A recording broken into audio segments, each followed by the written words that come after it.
Jaime Marcos biglang nasa balita ang hypersonic missiles. Sa kanyang Facebook Live, sinabi ng senadora na nakita raw niya ang mga plano ng China na gagamitin ng mga hypersonic missiles nito laban sa 25 target dito sa Pilipinas. Kasama raw sa mga target ng hypersonic missiles ang siyam na EDCA site sa Pilipinas na ginagamit nga ng US. Ito po yung Enhanced Defense Cooperation Agreement kung saan pinapagamit natin sa US ang mga base militar natin.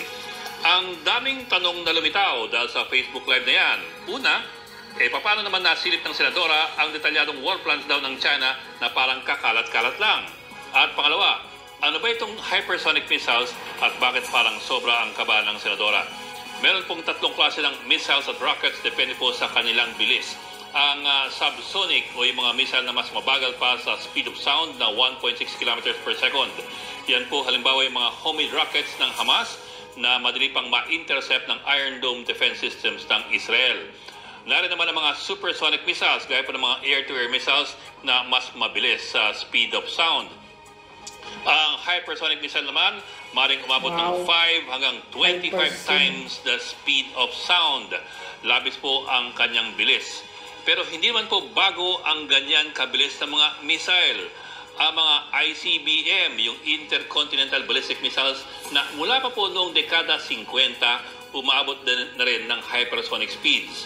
Pero may malaki rin silang kaibahan kumpara sa bagong henerasyon ng mga hypersonic missiles.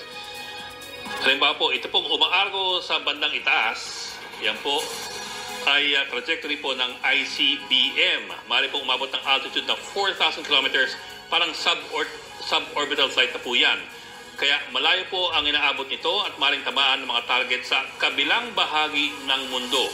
Yun lang dahil ang laki nga ng kanyang arko paitaas, mas madali siyang i-track at i-intercept ng mga long-range missile defense systems. Ito po namang nasa ibaba. Ito po yung hypersonic missile trajectory. Aarko lang po yan pataas tapos pababa ng sobra para bumilis. Hindi po ganun kalaki o kahaba ang kanyang range, pero pwede siyang bumaba ng 10 metro lamang ang altitude, kaya po mas mahirap siyang i-track at i-intercept. At yan po malaking advantage itong mga bagong hypersonic missiles. Sino meron yan? Marami na pong bansa ang meron yan, kasama po ang Pilipinas. Itong Abril lamang, dumating na sa Pilipinas ang mga in-order nating BrahMos hypersonic missiles na gawa ng joint venture ng India at ng Russia.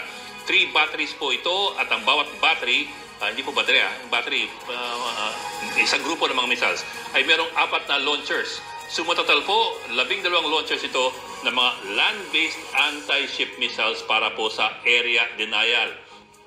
Hanggang saan po ito aabot? Ang export version po ng BrahMos na ating nabili ay merong range na 290 kilometers. Gaano kalayo yun?